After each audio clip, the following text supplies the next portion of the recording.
Welcome to The Deep Dive, the show that's all about sifting through the noise, pulling out the most important insights from a stack of sources, and delivering them straight to you. Today, we're plunging into a world that's, well, both intensely personal and pretty disturbingly universal. The world of Sam Esmail's Mr. Robot. Mr. Robot. This isn't merely another hacker thriller, you know? No. It's a profound, almost prophetic look at our modern existence. Our deep dive today is titled Vulnerable, Intersecting Disability and Precarity in the Fourth Industrial Revolution, the case of Sam Esmail's Mr. Robot, 2015-2019. So we'll be exploring how the series masterfully delves into human vulnerability, everything from economic struggle, precarity, to physical and psychological challenges, and all of this is set against these huge societal shifts, what people are calling the Fourth Industrial Revolution. Exactly. And to really get our heads around it, we'll be looking through two main lenses. First, there's the show's rich thematic content, like how does it actually show these vulnerabilities? And second, its unique narrative structure. Our sources actually call it a vulnerable text. Yeah. It relies heavily on something called narrative prosthesis. Narrative prosthesis. Yeah, think of it like a storytelling device where a character's challenges, their disability maybe, actually becomes the engine driving the whole plot forward. We'll break that down more as we go. Okay, sounds good. So our mission today is basically to give you a shortcut, a way into understanding what many call our on-life existence, you know, that blurred space where our digital lives and our physical lives are just completely tangled up. We want to reveal some surprising insights into how technology and all this hyper-connectedness are shaping our deepest vulnerabilities, and maybe, just maybe, our strengths too. Okay, let's unpack this. So let's start with the big picture. The Fourth Industrial Revolution, or 4IR, you've probably heard the term floating around. Klaus Schwab, he really pushed the concept back in 2016. He described it as this transformative era where the physical, the digital, and even the biological worlds are all merging, becoming one big interconnected global network. Yeah. We're talking about everything from, the smartphones in our pockets to advanced AI and what he called the anything to anything, to a connected. Anything, yeah. It's not just your phone talking to your smart speaker anymore. It's like nanotechnology and medicine potentially blurring the lines of biology itself. And thinkers like Luciano Floridi, they take it even further. They suggest that maybe all of reality is basically merging into one huge infosphere. What's truly fascinating here, and really important to grasp, is the paradox. It's a total paradox, this Fourth Industrial Revolution. On one hand, you've got this immense promise, right? Human enhancement, pushing boundaries, maybe leading to greater social justice, a better future for everyone. A utopian vision. Exactly. But the flip side, and this is what Schwab and others point out, it's much darker. We're seeing widening wealth gaps, the real threat of job losses from automation, maybe a loss of individual purpose, the constant erosion of privacy, and even these really unsettling scenarios of global totalitarian regimes using advanced surveillance. Scary stuff. It is. So the key insight here is that the very things promising progress are also creating this unstable world, one that's just ripe for unprecedented vulnerability, both social and personal. This on-life existence, it comes with huge risks. Existential ones even. So with those risks of the 4IR laid out, it's really interesting to see how Mr. Robot then just vividly portrays the systemic precarity. It feels so direct. It's almost like the show is illustrating Judith Butler's idea.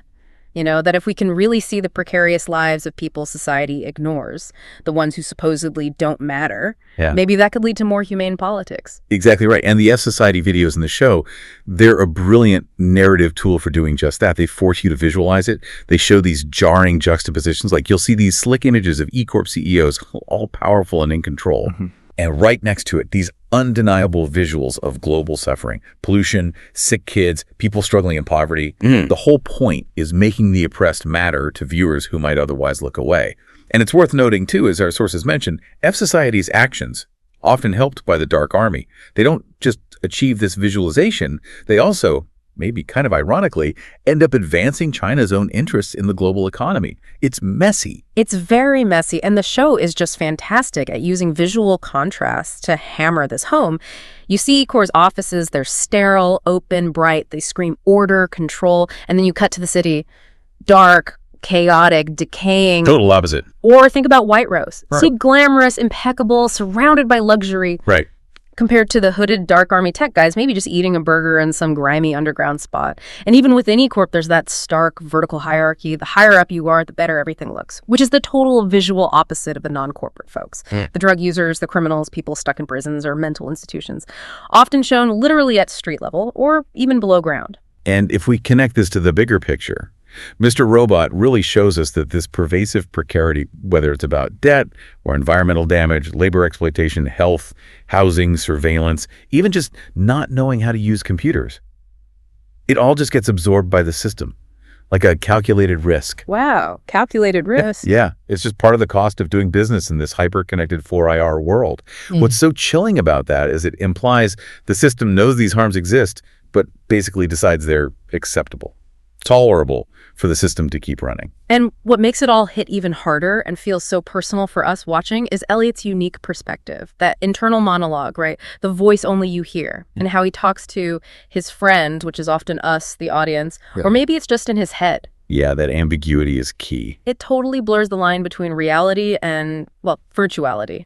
And it's amplified by his psychological state, his drug abuse. It almost makes you feel like his disability isn't just his struggle. It's like a symptom of this whole global 4IR collapse that's fracturing reality itself. That's a really insightful way to put it. So let's dig a bit deeper into Elliot's disabilities because they're so central to the show's impact. Our sources mention this concept called narrative prosthesis. Right. Mitchell and Snyder's idea. Yeah, it describes how a character's disability can be sort of instrumentalized, used to drive the plot forward. Like the story needs that impairment to work. The disability is almost like a prosthetic limb for the narrative itself. Does that make sense? It does, yeah. So in Elliot's case, his trauma, specifically his dad dying from leukemia, caused by E-Corp, that becomes the origin story. It's the source of his mental illness, his addiction, the blackouts, and how Mr. Robot, his other personality, develops. It's not just backstory, it's literally the engine for the whole series. That's a really powerful observation.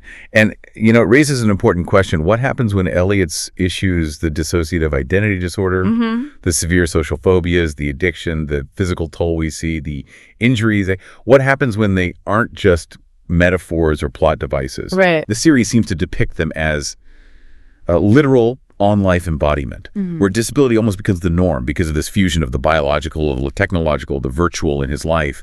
The lines between his body and the oppressive system he's fighting just blur until they're basically the same thing. His suffering isn't just happening within the 4IR, it is the 4IR embodied in him.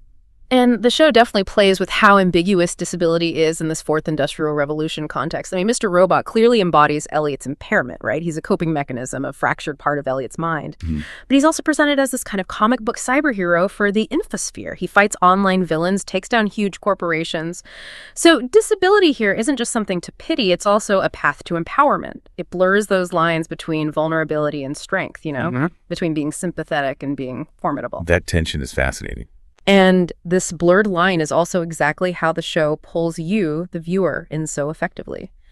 Elliot's internal questions to his imaginary friend, to you. Like, I wish I could be an observer like you, so what would you do now? Right. He talks right to you. Yeah. It makes you a direct participant. It's almost uncomfortable sometimes. You're not just watching anymore. You're engaged, kind of living out that on-life experience with him. Blurring the lines between observer and character, it forces you to think, what would I do? And how is my reality also being shaped by all these digital forces? It's incredibly effective at that. Which brings us nicely to a really interesting formal aspect of the show. How Mr. Robot itself kind of functions as what some scholars call a vulnerable text. Gonto's concept, yeah. Right. Gonto identified a few elements that mark this kind of text. Things like witnessing, being open to failure and uncertainty, showing bodily frailty, and performativity. Let's maybe dig into each of those a bit. Okay. Starting with witnessing. It's not just that Elliot suffers, but the way we experience his suffering mirrors his own dissociation. Those digital glitches, the interference we see on screen when he's shifting between Elliot and Mr. Robot. Yeah, the screen fuzzes out. Exactly. Those aren't just cool visual effects. They kind of break the fourth wall. They pull us into his fragmented reality. They make us feel like we're experiencing that blurring between digital and physical right alongside him. We become, like the source material says, hostage to witnessing his DID. Almost like we're struggling for coherence, too, in this hyper-real world. That's a great point. Then there's the show's openness to failure and uncertainty. Mr. Robot doesn't hand you a neat, easy plot. Instead, the whole structure is kind of disarrayed, fragmented. It directly mirrors Elliot's memory lapses, his blackouts, his hallucinations. You see it so clearly, for example, with that error 404 not found sign where his family home should be. It's just gone. A digital error message for a lost past. Yeah, and that narrative uncertainty, it really challenges our usual expectations. We expect a coherent story, right? But here, both Elliot and us, the audience, we have to suspend certainty. We don't always know what really happened. Right. It perfectly reflects the fragmented way we get information in the 4IR, constantly shifting, maybe unreliable, incomplete. It makes you ask, do these digital blackouts, these gaps in memory or reality, do they disable us? Or maybe, paradoxically, do they empower us somehow? By letting us forget trauma, move on without being tied to a fixed past. Interesting question. It forces us to think, maybe in this on-life world, certainty itself is just an illusion we cling to. And talking about visual impact, you can't ignore Rami Malek's physical portrayal of Elliot. That's a huge part of this vulnerable text idea. The dark circles under his eyes, the scars, the bruises, the constant physical abuse he goes through. Oh, definitely. It serves as this traumatic narrative prosthesis, like we talked about. It drives the action, sure, but it also constantly grabs our attention, makes us feel the weight of what he's going through. It absolutely does. But it also brings up a tricky, more nuanced question, doesn't it? Does focusing so much on his physical suffering risk? Well, risk voyeuristically spectacularizing human disability instead of actually building genuine empathy. That's a tough one. It's such a fine line for any media. Does seeing Elliot battered, both physically and mentally, again and again, make us feel for him? Or does it eventually just become another shocking image in a world that's already full of them? Does it risk desensitizing us instead of connecting us? Yeah, that's a really important consideration. The show also has this amazing performative quality. It constantly exposes its own digital nature very self-awarely. Like the episode titles EPS1.6V1U-Yo0.FLV, they look like actual file names. Right, yeah. Or Elliot's big rhetorical question in one episode, view source. What if we had that for people? Would people really want to see? That taps directly into these big modern ideas about the transparency society, right? And how our self-disclosure online gets economically exploited. Absolutely. And that whole idea of a constructed reality, it's perfectly summed up in that powerful quote from Mr. Robot to Elliot. He says, real. You want to talk about reality? We haven't lived in anything remotely close to it since the turn of the century. We live in branded houses, trademarked by corporations built on bipolar numbers, hypnotizing us into the biggest slumber mankind has ever seen. Wow. That hits hard. It really does. It's a direct challenge to the audience, making you question your own perception of reality in this 4IR landscape. Okay, so here's where it gets really interesting for me, especially with all that fragmentation and uncertainty we've been talking about. Despite the show often being nonlinear, disorienting, Elliot's voiceover, that constant confessional narration, it acts as this incredibly powerful lyrical frame. It holds it all together somehow. Yes, absolutely. Rami Malek's delivery, that monotone, almost detached style, combined with language that's actually really poetic. Lines like a hard drive blasted by excessive voltage, my mind is frayed, close to fried, I can feel the static running through my brain. Beautiful writing. It creates this unique rhythm, this intimacy that kind of grounds you amidst all the chaos. You're absolutely right. Despite how conceptually dense or fragmented the show can be, that poetic blend creates a really profound emotional connection. It somehow manages to grab your attention, pull out this strong empathic response, even when we're constantly bombarded with information everywhere else. Yeah. That voiceover, it stops us from just becoming numb to the show's message about vulnerability. It counters the desensitization that could easily happen when you're exposed to so much suffering. It creates this space, a space for connection, for feeling, not just observing. So when we bring it all together then, Mr. Robot just masterfully fuses its core themes, vulnerability, precarity, with a narrative structure that is itself vulnerable. Yeah. It doesn't just tell you about the complex experience of the Fourth Industrial Revolution. It pulls you, the audience, right into it. Makes you feel the fragmentation, the uncertainty that Elliot feels.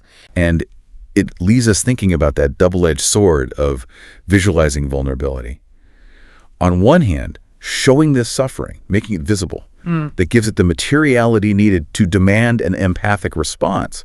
It forces us to see those who supposedly don't matter. Right, the Butley idea again. Exactly. But on the other hand, there's always that risk of desensitizing us through, sensational spectacle, turning real pain into just entertainment. In this super connected 4IR world, genuine difference, what some call radical alterity, it could be the condition for real, meaningful encounters. But constant drive for transparency might actually, paradoxically, prevent those encounters from happening. So what does this all mean for you listening right now? As our lives become more and more on life, as our identities keep blending with the digital, how do we navigate this inherent vulnerability? How can we tell the difference between true empathy and just, the spectacularization of our shared human condition? And how do we make sure we're not just passive witnesses, but actually active participants, shaping a more humane future in this instance, Fúster?